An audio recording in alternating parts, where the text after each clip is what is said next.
This plant explodes. Yay. But why? Well, you see, Why? this is a squirting cucumber. Ayo. Scientists have created a new fish.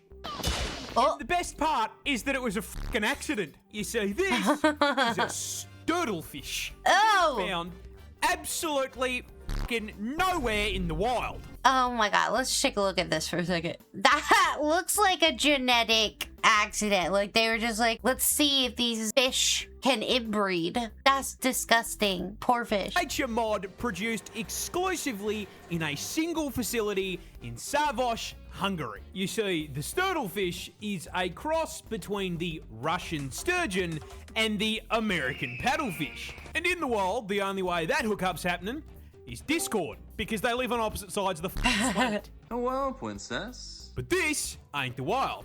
This is Hungary's Fishing and Aquaculture Institute, Haki, where a group of researchers is trying to figure out how the f to repopulate the critically endangered Russian sturgeon, using a neat trick called gynogenesis. But, what the f is that? Well, you see, usually, when sturgeons reproduce, the females lay a shitload of eggs in the water, which are then fertilized by the males. This fertilization requires two of the same species to tango, with 50% of the offspring DNA being contributed from the egg and 50% from the source. In gynogenesis, 100% of the offspring's DNA is contributed by the mother. Now, because sturgeons can't do this naturally, the researchers hatched a plan. They would take sperm from the far less endangered American paddlefish and microwave that shit with UV radiation, destroying the DNA it carries, but still allowing it to stimulate the egg into growing without the father's DNA. And thus, gynogenesis. But, What? there's a problem. The paddlefish was just a little too genetically similar to the sturgeon, and they did not leave the swimmers in the microwave long enough. Yeah. So instead of a bunch of perfect little sturgeon babies, we got the sturgeonfish. Life A literal genetic dead end. finds a way. It is incapable of reproducing. I feel bad for it. It was an accident and it gets no bitches. Abysmal existence, RNG. But I called it. I said it looks like they tried to see if fish could inbreed. And I was right, because they were too genetically similar. This fish will Oh, shake God. just not the way you think. See, this is a hagfish found worldwide under the sea, and this thing has one of the most fucking disgusting defense mechanisms on the planet. You see, when I say choke, you probably think I mean they loop that pool noodle-shaped body around your neck and squeeze. You are wrong. No, these guys are piss-weak scavengers that average out to about the size of a Subway footlong.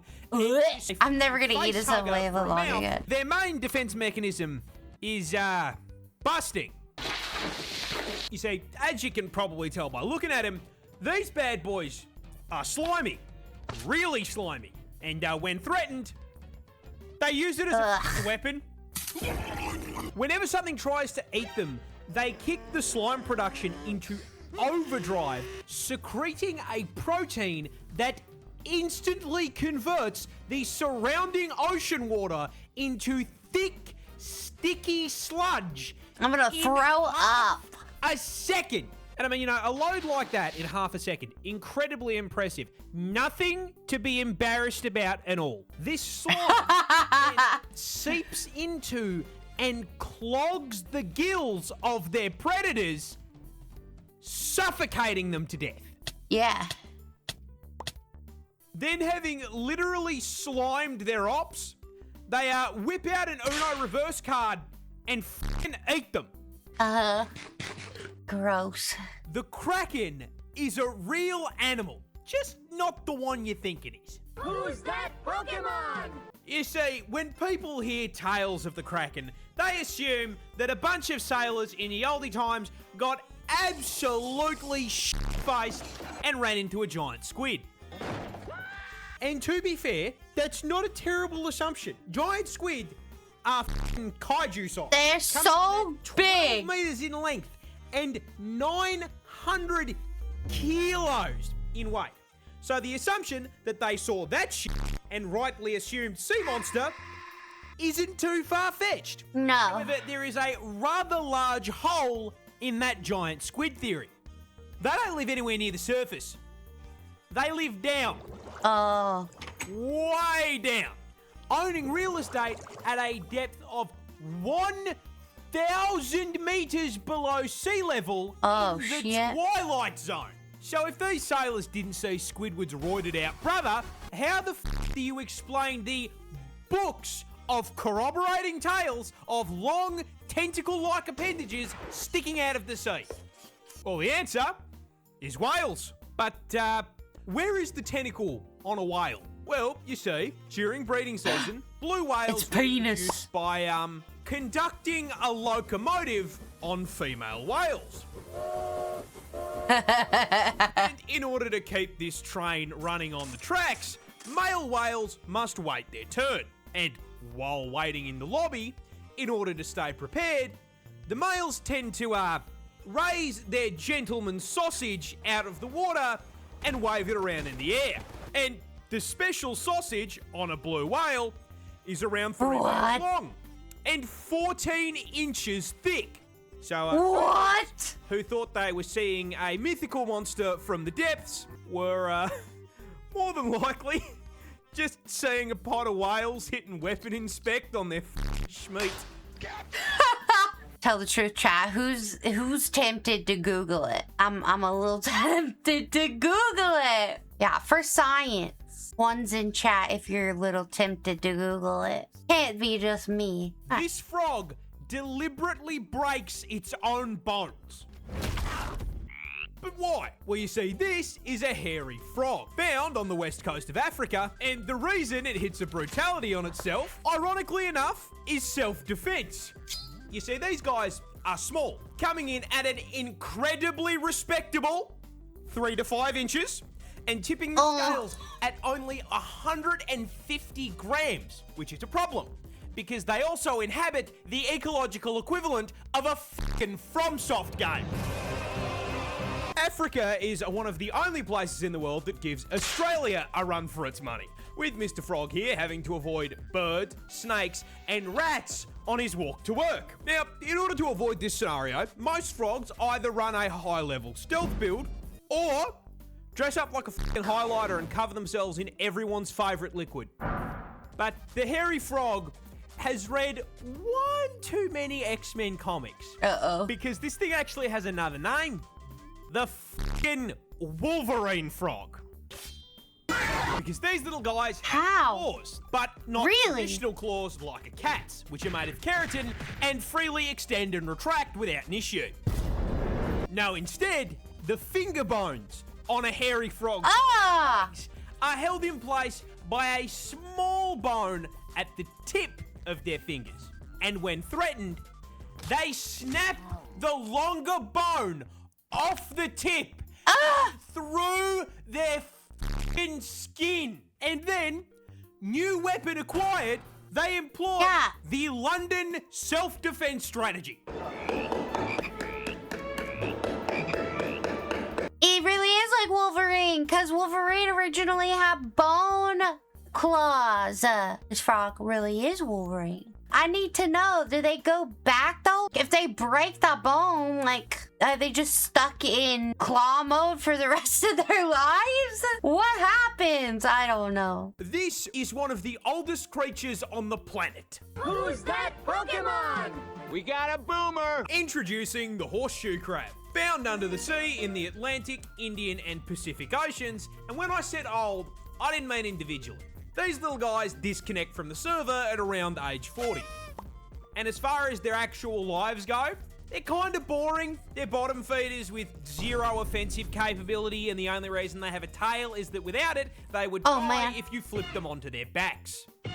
Why? No, when I say old, I mean Because they can't flip as a themselves over? Because these things are walking fossils that have been running the exact same basic ass build, completely unchanged, for millions of years. How many millions? Well, Here Don't is a fix list of what's not events that broken. This little guy's family tree has lived through. The fall of Rome. The evolution of humankind. Go back, I want to be monkey! The Ice Age. God tossing a rock at the big-ass lizards. Lizard. Hell, this little fucker watched the first fish crawl onto land and was underwater when the first tree spawned. But I think the best way I can put this into perspective is that not unlike the way the Earth orbits the Sun orbits the Milky Way. Now, this process takes around 225 million years to complete. The horseshoe A long crab time. has done it twice. But literally, there is a Pokemon. Yeah, Kabuto. That's right. Alright. This plant explodes. Yay. But why? Well, you see, Why? this is a squirting cucumber. Ayo. I see you laughing. Stop it. It's serious. These things are found worldwide, and to understand where this thing got its name, you need to understand how most plants spread their seeds. You see, most of the time, plants store their seeds in their fruit. Birds Right. swoop down, grab their food at the drive-thru, eat it, and fuck off. Right. Then digest the flesh of the fruit, but shit out the seeds. Seeds hit the ground, get fertilized, and the cycle begins anew. But the squirter is poisonous. Oh. Every single part of the plant is toxic, so if Tweety here eats it, he's gonna become a KFC family bucket. So if that's the case, how does it spread its seed? Well, same way you do. The cuke stores its seeds in the fruits as well, but the fruits are made up of very soft cells, and as they grow, they slowly fill with moisture. This moisture causes them to swell and inflate, increasing pressure on the inside of the fruit. That pressure builds. The fruit stretches until finally all that pressure is too much for the stem to bear, and it pops out like the pin in a grenade. With that opening, all those seeds and all that pressure finally has somewhere to go. So, in order to spread its seed far and wide, it busts. Bustin' makes you feel good. This plant... Hi, thank you for watching. If you enjoyed the video, please support me by hitting the like button and comment below what your favorite part was. I want to hear from you. Don't forget to subscribe to my channel so that you get notifications when new content is posted. If you'd like to catch me live and have a chance to see your name in one of my videos, come check out my Twitch. I stream Mondays, Tuesdays, Thursdays, and Saturdays at 7 p.m. Eastern. Take care and thank you for letting me be a pain in your neck.